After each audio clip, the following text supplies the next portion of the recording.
नमस्कार दोस्तों, आपका स्वागत है एग्जाम माउंट यूट्यूब चैनल पे। दोस्तों, जो बच्चे 10th क्लास का रिजल्ट आने के बाद में री चेक करवाने की सोच रहे हैं, री एग्जामिनेशन पुनर्जांच करवाना चाहते हैं अपनी कॉपी, उनके लिए कुछ इम्पोर्टेंट बिंदु है। दोस्तों, आप वीडियो को अंत तक देखिए। वीडियो देखने के बाद में आप सोचकर रीचेक का फॉर्म है वो अप्लाई कीजिए।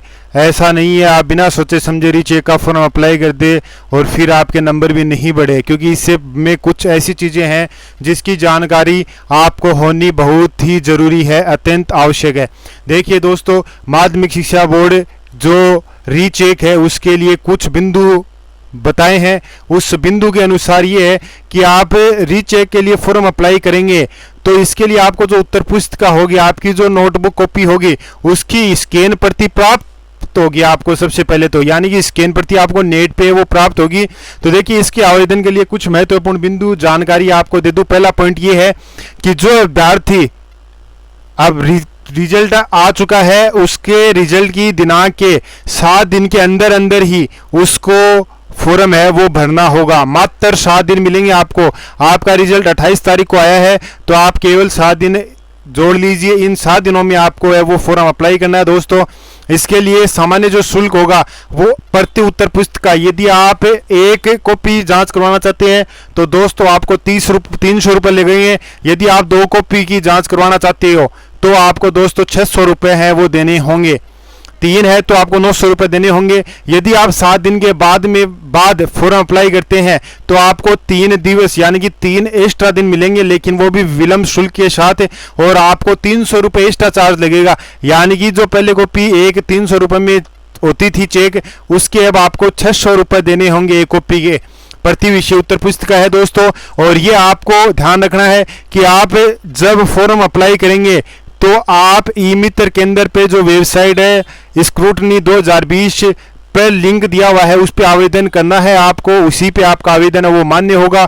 आप यदि अपने स्वयं के बैंकिंग खाते से, डेबिट खाते से या क्रेडिट कार्ड से करते हो तो आपको सेवा शुल्क नहीं लगेगा। लेकिन यदि आप ई मित्र से आवेदन करने पर आपका जो शुल्क है, ई मित्र का जो शुल्क है वो तो लगेगा, लेकिन इसमें फॉर्म का सेवा शुल्क भी लगेगा जो दोस्तों 26 रुपये है पर सब्जेक्ट के। यदि आप 2 सब्जेक्ट की कॉपी जांच करवाते हो तो आपको 52 रुपये एक्स्ट्रा लगेंगे और ई मित्र का चार्ज इसमें अलग होगा। और आप ये चीज़ ध्यान रखना कि केवल और केवल जो परीक्षार्थी है वो स्वयं के लिए ही आवेदन करे, अन्य किसी भी स्टूडेंट के लिए या अन्य किसी के लिए भी आवेदन ना करे। यदि ऐसा होता है तो ये एक दंडनीय अपराध है, अपराध की श्रेणी में माना जाएगा। दोस्तों, दूसरी महत्वपूर्ण बिंदु जो कई बच्चों को नहीं पता है वो ये है कि राजस्थान माध्यमिक जो बोर्ड है उसके अनुसार ये प्रावधान है कि उत्तर पुस्तिका के पुनर्मूल्यांकन व पुनर्जांच का प्रावधान नहीं है। कई बच्चे पुनर्मूल्यांकन करते हैं, पुनर्जांच करवाते हैं, ऐसा कोई भी प्रावधान नहीं है। कभी भी कॉपी है वो पुनर्मूल्यांकन नहीं होती, पुनर्जांच नहीं होता।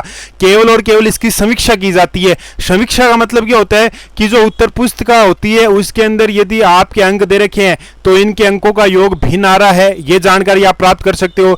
अंदर और बाहर जो नंबर दे रखे हैं उसमें भिन्नता आ रही है, यदि जोड़ करने में त्रुटि आ रही है, या किसी प्रश्न में अंक नहीं दिया हुआ है, यदि आपने प्रश्न किया है लेकिन आपको अंक नहीं दिया हुआ है तो उसकी आपको जानकारी मिलेगी। और यदि ऐसा कोई समस्या आपके सामने होती है कॉपी के अंदर, उत्तर पुस्तिका के अंदर, तो फिर आप इस त्रुटि का निवारण किया जाएगा, आपका इस त्रुटि को है वो ठीक किया जाएगा। इसके अलावा दोस्तों कोई भी पुनर्मूल्यांकन और रीचेक का प्रावधान नहीं है बोर्ड की साइट पे। आप रीचेक के चक्कर में, पुनर्मूल्यांकन के चक्कर में अप्लाई मत करना दोस्तों। इसके बाद में जो अगला बिंदु है दोस्तों वो देखिए, 30 नंबर का बिंदु क्या दे रखा है, आवेदन पत्र के साथ समीक्षा को स्वयं की आईडी आवश्यक रूप से अपलोड करनी है। आपको एक आईडी प्रूफ, जो विद्यार्थी है उसको अपनी स्वयं की एक आईडी प्रूफ है वो भी अपलोड करनी है, इसका ध्यान रखना।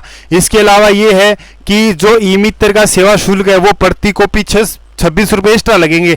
3 कॉपी है तो आपको 78 रुपये एक्स्ट्रा देने होंगे और जो ई मित्र शुल्क है वो अलग होगा। 5वां पॉइंट है कि जो परीक्षार्थी है कि लिए ये बिंदु है कि समाचार पत्र और बोर्ड की वेबसाइट पर प्रकाशित यानी कि हर जानकारी वो है परिणाम की, वो आपको समाचार पत्रों में और बोर्ड की वेबसाइट पे ही आपको जानकारी मिलेगी। इसके अलावा जो छठा पॉइंट है वो ये है कि आप एक बार में ही आवेदन कर ले दोस्तों, यानी कि आपको एक फोरम में ही जितने आपको विषय रीचेक करवाने हैं तो उसके आप आवेदन कर लें। बार बार आवेदन करने के बाद में उस मतलब एक बार आवेदन आपने कर दिया तो उसमें फिर परिवर्तन संभव नहीं है, कोई परिवर्तन आप दोबारा नहीं कर सकते। एक बार आपका फॉर्म अप्लाई हो गया, सबमिट हो गया, तो उसके बाद में इसके साथ में ये ध्यान रखना आपको आईडी जो प्रूफ है वो आपको लगानी बहुत इंपॉर्टेंट है, जरूरी है, इसका आप ध्यान रखना।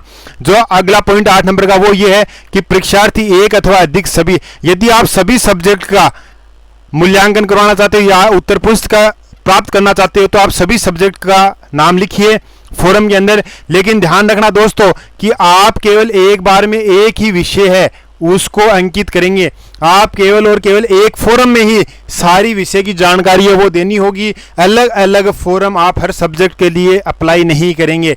इसके बाद में जो अगला पॉइंट है वो है कि परीक्षार्थी आवेदन करते समय अंकित जो भी आपको सूचना दे रही है वो महत्वपूर्ण ये है कि जो आप अप्लाई कर रहे हो वो ध्यान से भरना दोस्तों। एक तो आपका ईमेल पता सही होना चाहिए, एक आपका मोबाइल नंबर है वो सही होना चाहिए, एक बैंकिंग अकाउंट डिटेल है वो एकदम से सही होनी चाहिए। ये 3 चीजें बहुत जरूरी है, क्योंकि यदि दोस्तों आपके पास नंबर बढ़ते हैं, यदि आपके नंबर बढ़ते हैं तो आपके जो फोरम जिस सब्जेक्ट में नंबर बढ़े हैं उस सब्जेक्ट के जो 300 रुपये आपने दिए हैं वो शुल्क आपको वापस मिलेगा, बैंक अकाउंट में वापस आएगा, ट्रांसफर होगा। यानी कि आपके नंबर बढ़ने पर आपका जो 300 रुपये का चार्ज है वो आपको वापस अकाउंट में ही मिलेगा। तो आपको एक तो बैंक डिटेल अकाउंट है नंबर है वो सही बनने है, एक आपको मोबाइल नंबर सही बनना है, क्योंकि आपके मोबाइल नंबर पे OTP आएगा, मैसेज आएगा, पासवर्ड नंबर भी देंगे आपको और वही ईमेल आईडी पे भी आएगा। और एक खास बात ये दोस्तों कि आप एक फोरम के लिए एक ही मोबाइल नंबर अप्लाई करोगे। यदि कोई बहन भाई 2 हैं परिवार में, दोनों रीचेक करवा रहे हैं तो दोस्तों ध्यान रखना कि दोनों के लिए एक मोबाइल नंबर नहीं होना चाहिए, एक के लिए एक मोबाइल नंबर ही एक्सेप्ट होगा, 2 देने पे समस्या हो सकती है। गलत विषय की उत्तर पुस्तिका यदि मोबाइल नंबर गलत भी दे देंगे आप तो आपके उत्तर पुस्तिका है वो गलत नंबर पे जाएगी, क्योंकि यहाँ पे दोस्तों एक आपको पासवर्ड मिलेगा वो मोबाइल पे ही आएगा, वो पासवर्ड आपको नहीं प्राप्त होगा यदि आपके नंबर गलत हैं। और यदि ये गलती आपने की है तो इसकी स्वयं की आपकी जिम्मेदारी होगी, बोर्ड की इसमें कोई भी जिम्मेदारी नहीं होगी, ये आपको ध्यान रखना है दोस्तों। बोर्ड की स्वयं की कोई भी जिम्मेदारी नहीं है।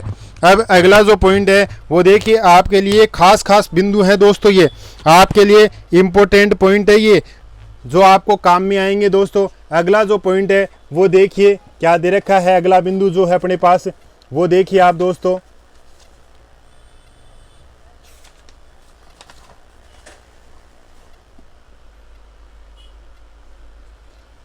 अगला बिंदु है जो 16 नंबर का, 10 नंबर का देखिए दोस्तों क्या दे रखा है अगला बिंदु। जो नेक्स्ट बिंदु है वो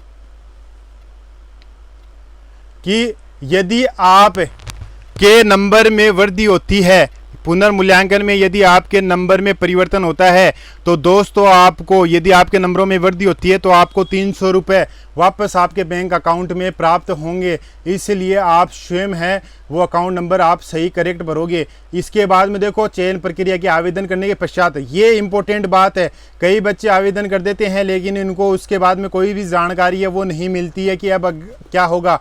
तो ये एक खास इंपॉर्टेंट बिंदु है दोस्तों, इसका ध्यान रखना आप लोग। इसमें पहला पॉइंट तो ये है कि आप जैसे ही शुल्क अंतिम तिथि के बाद, जैसे ही लास्ट डेट होगी फॉर्म भरने के बाद में, उसके बाद में दोस्तों आपने जो मोबाइल नंबर दिए हैं उस मोबाइल नंबर पे एक आपको मैसेज आएगा, उस मैसेज में आपको सूचित किया जाएगा कि आपने किस विषय के लिए आवेदन किया है।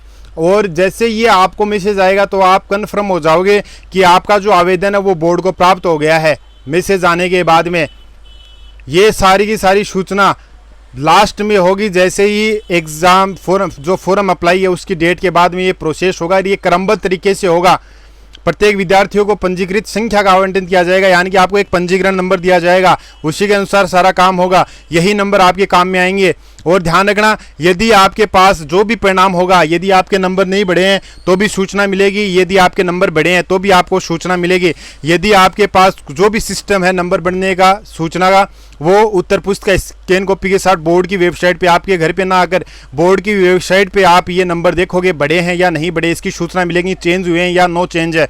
स्क्रूटनी 2020 के लिंक पर अपलोड करेंगे, आप वहां पर जाकर आपको जो SMS से पर या ईमेल पर, SMS ईमेल पर एक पासवर्ड भेजा जाएगा, उस पासवर्ड से ये लिंक खुलेगा। ये ध्यान रखना, उस पासवर्ड को आप संभाल कर रखना है। और ख़ास बात ये, जैसे ही आपको पासवर्ड के आधार पर आपको पासवर्ड मिलेगा, उसके आधार पर आपको केवल 10 दिन मिलेंगे आपको रिजल्ट चेक करने के लिए। आप उस 10 दिनों के अंदर आप स्क्रूटनी 2020 के लिंक पर उत्तर पुस्तिका वो देख सकते हो, आप डाउनलोड कर सकते हो, आप उसका प्रिंट भी निकाल सकते हो। ध्यान रखना, 10 दिन के बाद उत्तर पुस्तिका है वो स्वतः ही वेबसाइट से हटा ली जाएगी और उसके बाद में आपकी ही जिम्मेदारी होगी, आपने रिजल्ट नहीं देखा है। इसमें बोर्ड आपको कोई भी सहयोग नहीं करेगा, आपको केवल और केवल 10 दिन का टाइम मिलेगा। इसका आप खास बात ध्यान रखना। अगली जो सूचना है वो आपके लिए आपत्ति से रिलेटेड है।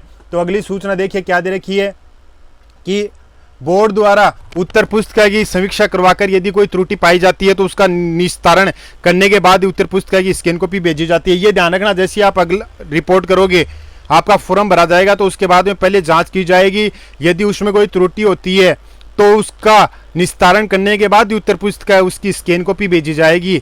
ध्यान रखना आप लोग ये। इसके बाद में आपको जैसे उत्तर पुस्तिका प्राप्त होगी तो आपको, यदि मान लो कि उत्तर पुस्तिका आपके पास प्राप्त हो गई तो उसके बाद में ही, यदि आपके पास आने के बाद में आपको केवल 10 दिन का टाइम मिलेगा, आपको वापस 10 दिन में यदि फिर भी आपके कोई समस्या है कॉपी आने के बाद में भी, तो आपको केवल और केवल 10 दिन मिलेंगे। आप उस 10 दिनों के अंदर वापस ई मित्र पर जाकर वापस यही प्रोसेस अप्लाई कर आपको 100 रुपये शुल्क के साथ, कितने भी विषय हो, आप एक विषय के भी 100 हैं, 2 के भी 100 हैं, 6 के 6 हैं तो भी 100 रुपये लगेंगे, आप वापस अप्लाई कर सकते हो। लेकिन उसके लिए ध्यान रखना, आपको केवल और केवल 10 दिन मिलेंगे। आप ऑफलाइन कॉपी, हार्ड कॉपी है वो स्वीकार नहीं की जाएगी, इसका भी विशेष ध्यान रखना दोस्तों। इसके अलावा ये है कि आप ये बात ध्यान में रखना कि अधिकांश आपत्तियां वो खारिज की जाती है, यानी कि ज़्यादा से ज़्यादा बच्चे हैं वो रीचेक का फॉर्म अप्लाई करते हैं, लेकिन रीचेक ना होगी, केवल टोटल नंबरों की और क्वेश्चनों की जांच होती है। जो नंबर जांच चुके हैं, जिसमें नंबर दे चुके हैं दोस्तों, उसमें कोई भी संभावना नहीं है दोबारा वो क्वेश्चन जांचा जाएगा या उसमें नंबर मिलेगा। केवल और केवल टोटल होता है, जो नंबर चेक नहीं किया गया प्रश्न, उसी में आपको नंबर मिलने की संभावना होती है, या टोटल योग करने पर समस्या होती है तो उसका समाधान किया जाता है। तो ये चीज़ ध्यान रखना। और ज़्यादातर क्या होता है कि इसमें संभावनाएं हैं, आपत्ति है वो खारिज की जाती है, इसलिए आप ध्यान रखना। यदि आपको लगे कि मेरे इतने नंबर आने चाहिए थे और इतने ही आए हैं, तो ही आप दोस्तों अप्लाई करना। बिना किसी जल्दबाजी में, बिना सोचे समझे आप लोग अप्लाई मत करना, क्योंकि आपका टाइम भी वेस्ट होगा और इसका कोई फ़ायदा भी नहीं होगा आपको दोस्तों। इसके बाद में अगला जो पॉइंट है दोस्तों अपना, उसकी बात करते हैं अपन। अगला जो बिंदु है उसकी बात करते हैं।